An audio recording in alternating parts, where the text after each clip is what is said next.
Hello, this is cannabis business attorney Rachel Ardenoy coming in to try to offer some quick tips on how to avoid any pitfalls and achieve success in growing your cannabis business. This video is dedicated to giving a very brief overview of the social equity application process in Colorado. In 2020, Colorado established a social equity program in an attempt to undo the harms by the war on drugs. And in order to achieve social equity status as a licensee in Colorado, the first step is completing what's called a finding of suitability application and submitting that to the state licensing authority via the Marijuana Enforcement Division. That application is going to require background check via fingerprints submitted, as well as a review of the applicant's financials to double check, to look at what they're intending to deploy in establishing the business. That application also includes an additional document where the social equity applicant has to check one of three criteria or more than one of three as to why they qualify as a social equity applicant and provide the backup material for that. So quickly, the criteria for social equity means the applicant must be a Colorado resident, they must not have previously owned a marijuana business that was subject to revocation, and then at least one of the three following criteria.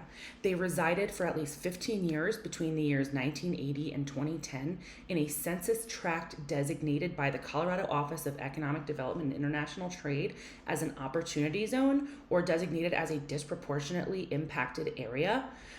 The second criteria being that the applicant or the applicant's parent, legal guardian, sibling, spouse, child, or a minor in their guardianship was arrested for a marijuana offense, convicted of a marijuana offense, or was subject to civil asset forfeiture related to a marijuana investigation.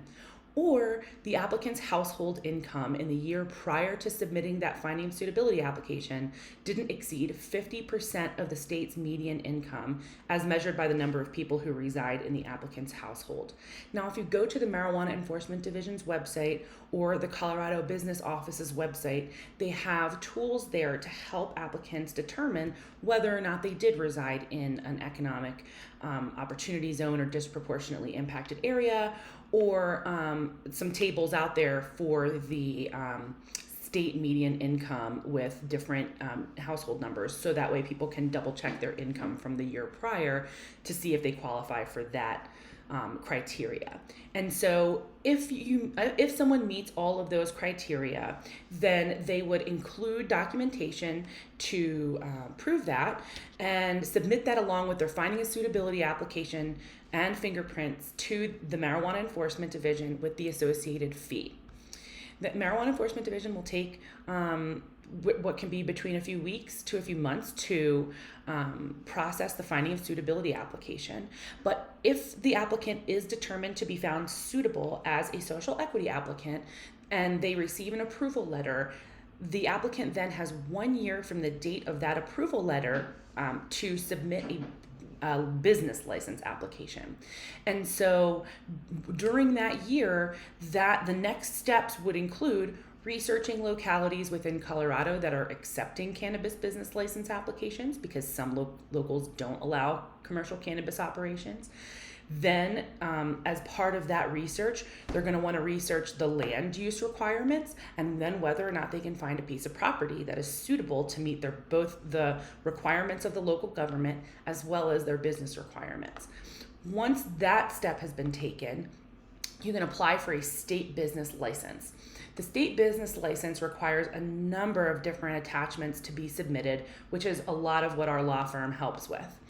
But just to give an example, some of the things you have to include are the financials or bank account statements of the source of funds that the applicant intends on using to establish the business. It includes organizational documents like operating agreements if you have an LLC established, the articles of organization. If you establish a corporation, they want to see a shareholders agreement or bylaws. And then they want to see an organizational chart that shows all of the controlling beneficial owners of the business. If this is a social equity business, the state law requires that the individual who qualifies as the social equity applicant of the organization hold at least 51% of the business in order for the business to then qualify as a social equity applicant.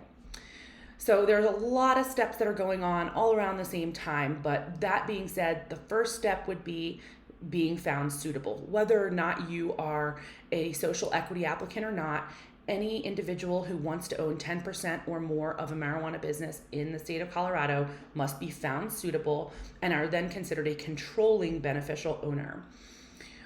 Then the next step, if you are social equity, you have to have that finding of suitability done ahead of time, regardless, rather, if you're a social equity applicant. In order to apply, you must include that letter showing that the state has already approved you as as suitable to own a marijuana business, whether or not you're a social equity applicant or not. Next step, submitting that state application. And before being able to do that, like we said, establishing the company, forming the company, lining up your financing and all the documents to show how you're going to get your funding into the company, establishing legal possession of the property that you're going to be located at, whether that's through a lease or a deed. And then ultimately the next step is to complete the local license. So like I mentioned in other videos on my YouTube channel, the Colorado cannabis licensing structure requires dual licensing, one issued from the state, one issued from the local government.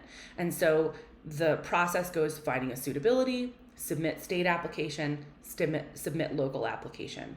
While the state is very much focused on who the owners are, the financing of the company, and making sure that the company meets all of the compliance standards for the security, for safety, for product, packaging and labeling, those types of things, the local governments are more concerned with your actual facility, safety, processes, and things of that nature.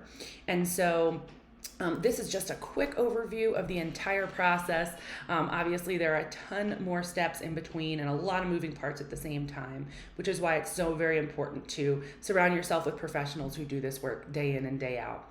Here at RZA Legal, this is all we do. We've dedicated our careers to assisting cannabis businesses, and we do all of this work every single day. So if you have any questions, please feel free to reach out or schedule a consultation through RZA Legal. Pleasure. Hope you've had a great day. Take care.